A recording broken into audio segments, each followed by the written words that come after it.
உத்தரப்பிரதேசத்துல கிழக்கு உத்தரப்பிரதேசத்துல இவ்வளவு தொகுதிகளை இந்த தியானம் மூலமாக வென்றார்கள் அப்படின்னு சொல்லி இந்த முறை அதற்கான வாய்ப்பை தட்டி பறிக்கும் விதமாக அகிலேஷ் ராகுல் கூட்டணி நீங்க சொல்வதெல்லாம் சொன்னீங்க. நேற்றைக்கு வாரணாசி தொகுதியில வந்து பிரியங்கா காந்தியும் அகிலேஷுடைய மனைவியும் இணைந்து ஒரு ரோட் ஷோவை நடத்தினாங்க. இன்றைக்கு ராகுல் காந்தியும் அகிலேஷும் இணைந்து ஒரு ரோட் ஷோவை நடத்துறாங்க. தொடர்ச்சியாக மோடி போட்டியிடும் தொகுதியில வாரணாசியில ரோட் ஷோவை நடத்தக்கூடியதை எப்படி பாக்குறீங்க? வாரணாசியில் பிரதமர் மோடி எதிர்த்து உத்தரப்பிரதேசத்துடைய சீஃப் காங்கிரசுடைய சீஃப் வந்து போட்டியிடுகிறார். அவருக்கு எதிராக போட்டியிடக்கூடிய, அதாவது மோடிக்கு எதிராக போட்டியிடக்கூடிய பலரை வந்து வாபஸ் வாங்க வச்சாங்க. நிறைய பேருக்கு வந்து வேட்புமனுவை ஏற்கல. ஒரு காமெடி நடிகர் கூட நிறைக்கப்பட்டுச்சு. இப்ப தொடர்ச்சியாக வாரணாசியில் இப்படியான அரசியல் பண்றாங்களே, பிரதமர் மோடியுடைய வெற்றி பெறுவது எப்படி இருக்கிறது? பிரதமர் மோடியுடைய வெற்றி வித்தியாசம் என்பது குறைந்தால் அவருக்கு அது வந்து ஃபியூச்சர்ல ஒரு கேள்வி ஆகாதா? ஏன்னா அமித்ஷா 10 லட்சம் வாக்குகள்ல நான் வெற்றி பெறுவேன்றாரு. ஆனா பிரதமர் மோடி கம்மியான வாக்குல வெற்றி பெற்றாலுமே அது அவருக்கு ஒரு பேக் ஸ்டேஜ் தானே சார் ஆகும். மோடி அவர்களுக்கு வெற்றி வித்தியாசம் இந்த முறை ரொம்ப குறையும்.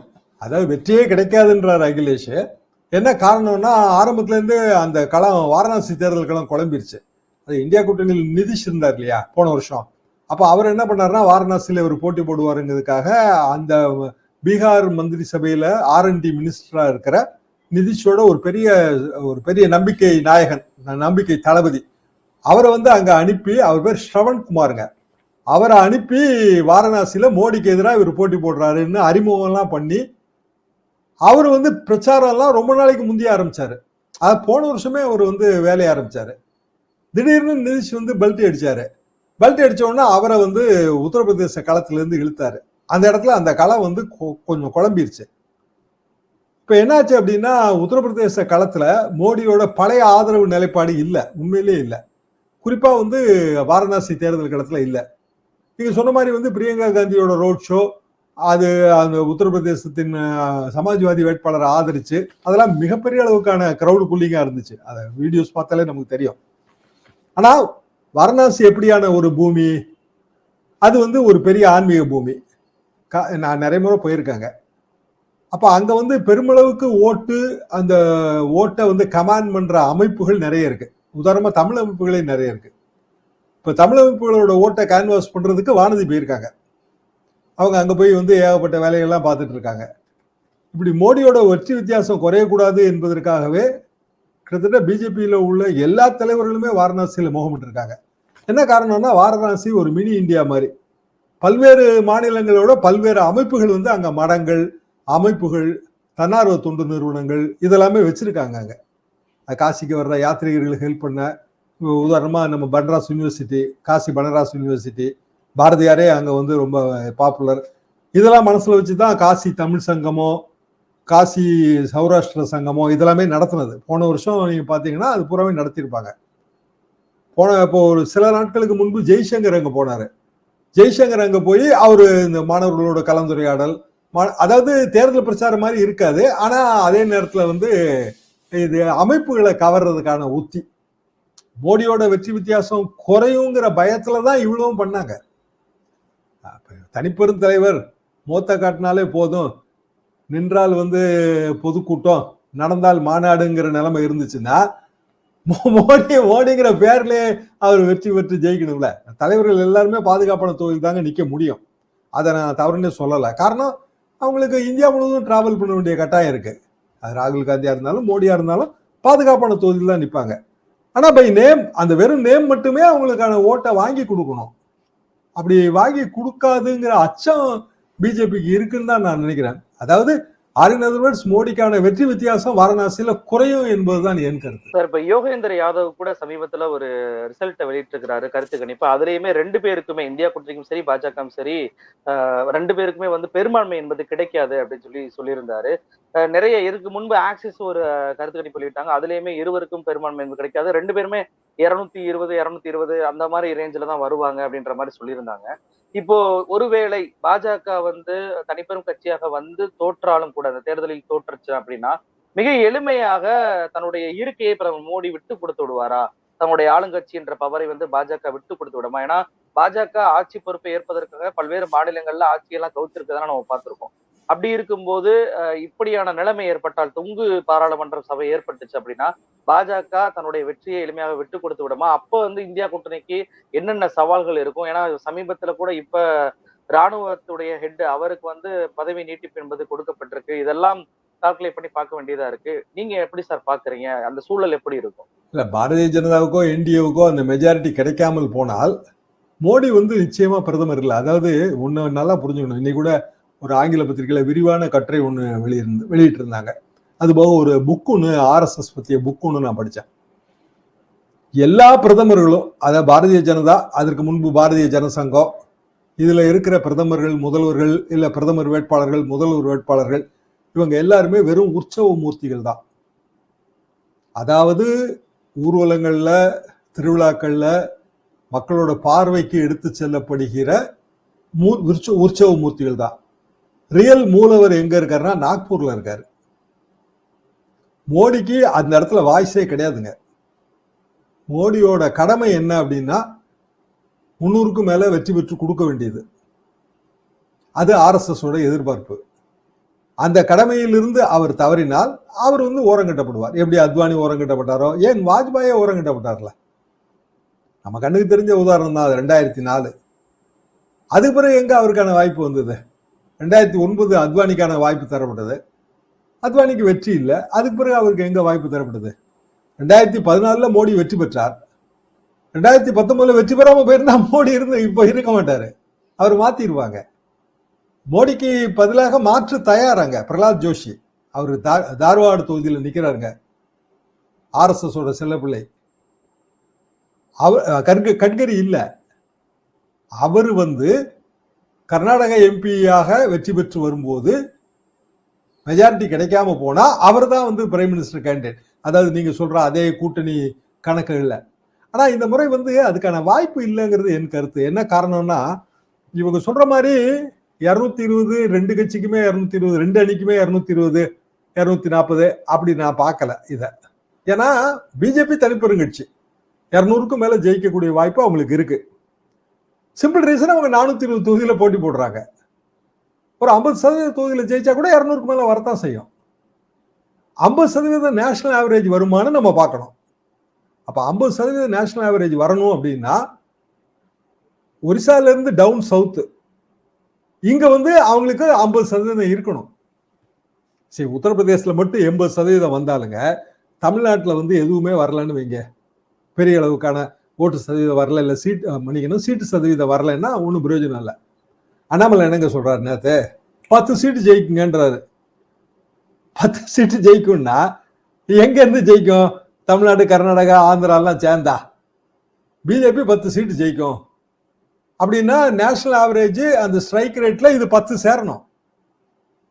சரி, 420 சீட்ல போட்டி போடுதுங்க பிஜேபி. 50% ஜெயிக்குதுன்னா 210 வரணும். 60% ஜெயிக்குது அப்படின்னா 240 வரணும். 70% ஜெயிக்குதுன்னா 280 வரணும். நல்லா யோசிச்சு பாருங்க இந்த கணக்கு எவ்வளவு கடினமான கணக்குன்னு. 400ல 80% ஜெயிச்சா தான் 320 வரும். 75% போட்டி போடுற 10 இடத்துக்கு 7.5 இடம் ஜெயிக்கணும், 3/4 பங்கு. அப்பதான் 300 வரும். அப்போ அவ்வளவு ஜெயிக்கிறதுக்கு ஆவரேஜ் அவ்வளவு ஜெயிக்கணும்னா இங்க சவுத்துல ஒரிசால இருந்து, ஒரிசா ஜார்க்கண்ட்ல இருந்து நீங்க எடுத்துக்கலாம், ஜார்க்கண்ட், ஒரிசா, அப்புறம் இங்க கீழே தமிழ்நாடு வரைக்கும், தமிழ்நாடு, கேரளா, ஆந்திரா, இந்த பிளாக்ல அங்க குறைஞ்சபட்சம் ஒரு 40% ஜெயிக்கணும்ல. அப்பதானே நேஷனல் ஆவரேஜ் 70 வரும். நேஷனல் ஆவரேஜ் 50 வராத. அப்ப எப்படி வந்து இந்த கணக்கு ஒர்க் அவுட் ஆகும்? இவங்க சொல்ற கணக்கு, பிரசாந்த் கிஷோர் சொல்ற கணக்கு எப்படி ஒர்க் அவுட் ஆகும்? தமிழ்நாட்டுல 10 ஜெயிச்சிருமா? கர்நாடகத்துல பழைய 26 வராது. கேரளால எந்த வாய்ப்பும் இல்லை, மிஞ்சி போனா 1க்கு வாய்ப்பு இருக்கு. ஆந்திரா, தெலுங்கானால ஒரு 4ஓ 5ஓ வரலாம், இல்ல 7 8 வரும்னே வச்சுக்கோங்க. ஸோ சவுத்துல இருந்தே வந்து 10 வராதுங்க. ஒரிசால வந்து நான் நேற்று அவரு பாண்டியன் ஐஏஎஸ் இன்டர்வியூ பார்த்தேன், ஃபுல்லா ஒரு 1 hour இன்டர்வியூ. அவர் தெளிவா விளக்குறாரு ஒரிசாவோட இந்த இது எப்படி இருக்கு, இதுல பிஜேபிக்கான வாய்ப்பு எங்க இருக்கு, எப்போ வந்து லார்ட் ஜெகநாத்தை பகிச்சுக்கிட்டாங்களோ அப்பவுமே அவங்க கதை கந்தல்னு தெளிவா சொல்றாரு. ஸோ பிஜேபியோட வெற்றி வாய்ப்புங்கிறது ஒரிசாலையும் டவுன் தான். ஜார்க்கண்ட்ல ஏற்கனவே ஹேமந்த் ப்ராப்ளத்துல அது சுத்தமா அவுட். அங்க கல்பனா வந்து சூப்பர் ஸ்டாரா அடிச்செறிஞ்சு போயிட்டே இருக்காங்க. அப்போ டோட்டலாவே வந்து ஒரு 150 தொகுதிகள்ல பிஜேபிக்கான வெற்றி வாய்ப்பே வந்து 30 கூட இல்ல, 150 தொகுதி இல்ல. அப்ப 150க்கு 30னா என்ன சதவீதம்?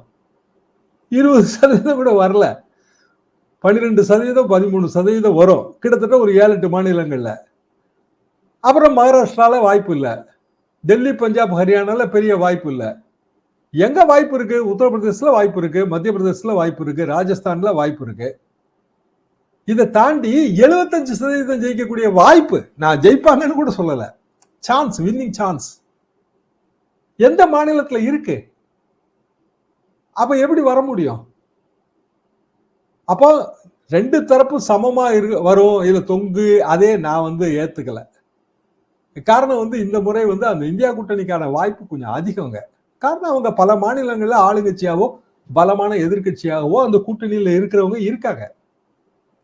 அப்ப இயல்பாகவே வந்து அவங்களுக்கான வெற்றி வாய்ப்பு மிக அதிகம். பெரும்பான்மை பெற்றுவாங்கன்னு சொல்றீங்க என்ன சார்? நான் அப்படித்தான் நினைக்கிறேன். 300க்கு மேல வந்து இந்தியா கூட்டணி வருவதற்கான வாய்ப்பு இருக்குங்கிறதா என் கருத்து முதல்ல இருந்து. ஏனென்றால் 240 தான் பிஜேபிக்கு சாத்தியம்னு நான் நினைக்கிறேன். அதுக்கு நான் இப்ப சொன்ன இந்த கணக்குகள் தான். லாஜிக் தாங்க இது எல்லாமே. நம்ம வந்து இந்தியா பூரா டிராவல் பண்ணி ஒன்றும் கணக்கு போடல. அதிகபட்சமா நம்மளோட ஃப்ரெண்ட்ஸ் இருப்பாங்க, அவங்ககிட்ட வேணா கேட்போம். தமிழ்நாட்டை பத்தி நமக்கு நல்லா தெரியும். அப்போ லாஜிக்கலா தான் நீங்க கன்க்ளூஷனுக்கு அரைவ் பண்ணணும். லாஜிக்கல எது ஹெல்ப் பண்ணும்? போன வாட்டி உங்க பெர்ஃபார்மன்ஸ் என்ன? Past performance. இந்த வாட்டி உங்க பெர்ஃபார்மன்ஸுக்கு பாஸ்ட்ல இருந்து என்ன எடுக்கிறீங்க? நேரேட்டிவ் என்ன?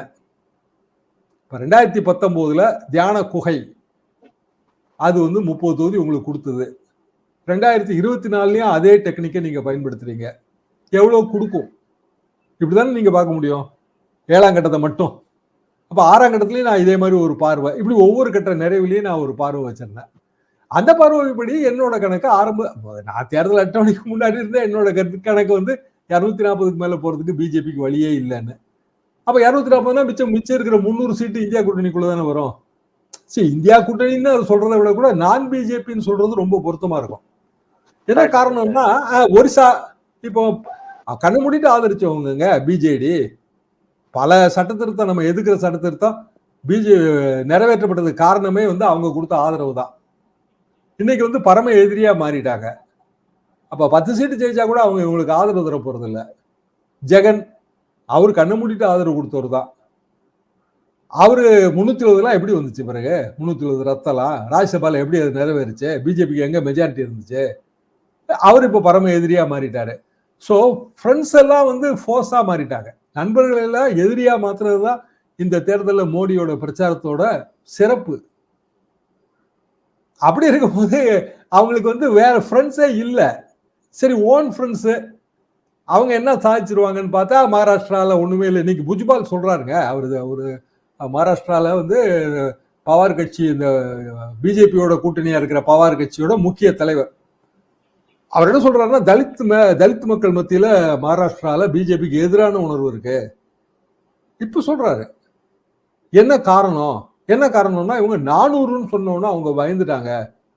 400 உடனே வந்து கான்ஸ்டியூஷனே மாத்திடுவாங்கன்னு சில பிஜேபி தலைவர்கள் அப்படி பேசின உடனே எங்க பகுதிகளில் ரொம்ப பயந்துட்டாங்க. ஆனா என் ஃப்ரெண்ட்ஸ் புனே இங்க இருந்து என்ன சொன்னாங்கன்னா, தலித் மக்கள் மத்தியில பெரிய பிஜேபிக்கு எதிர் உணர்வு வந்திருக்குங்க. அவங்க பகுதிகள் எல்லாத்துலயுமே வந்து புத்தர் வழிபாடை ரொம்ப பெரிய அளவு கொண்டு வந்திருக்காங்க. இவங்க வந்து இந்துத்துவா, இந்து மதம் இதை சொல்லும் போது அவங்க வந்து பயப்படுறாங்க. புத்தர் தான் நம்ம வழிபாட்டு தெய்வம், நீங்க என்ன வந்து ராம்னு சொல்றீங்களே, சரி நம்மளை அழிக்க பாக்குறாங்கிற ஒரு உணர்வு அவங்களுக்கு வந்துருச்சு. இது பல இடங்கள்ல இருக்குங்க. ஷெட்யூல்டு ட்ரைபு, நீங்க அங்க உதாரணமா வெஸ்ட் பெங்கால், அவர் என்ன சொல்றாரு, அவர் பேர் ராம்னு முடியுங்க, டக்குன்னு பேர் மறந்துட்டேன். Imposition of Hindutva and tribal ஐடென்டிட்டின்றாரு. சரி, ஆதிவாசிகள் நம்ம சொல்றோம், அவங்க வனவாசின்னு சொல்றாங்க. ஃபாரஸ்ட் டோல்லர், வனத்துல வசிக்கிறவங்க. அப்படின்னா என்ன அர்த்தம்? அப்ப ரெண்டு கடையில எவ்வளவு பெரிய வித்தியாசம் இருக்கு. ஷெட்யூல்டு ட்ரைபை வந்து நீங்க வனவாசின்னு பிஜேபி அழைக்கும் போது அது எவ்வளவு பெரிய அவங்களுக்கு இழைக்கப்படுகிற துரோகம். அப்ப அந்த ஓட்டு வங்கி என்ன ஆகும்? அது போக அவங்களுக்கு ஒரு ஐடென்டிட்டி இருக்கு, அவங்களுக்கு வேற வழிபாடு தெய்வங்கள் இருக்கு. அவங்க மலையை வணங்குறாங்க, இயற்கையை வணங்குறாங்க, நதியை வணங்குறாங்க, மரத்தை வணங்குறாங்க. நீங்க கொண்டு போய் அயோத்தி ராமர்னு சொல்லும் போது அவன் அப்படியே கிலி அடிக்கிறான்.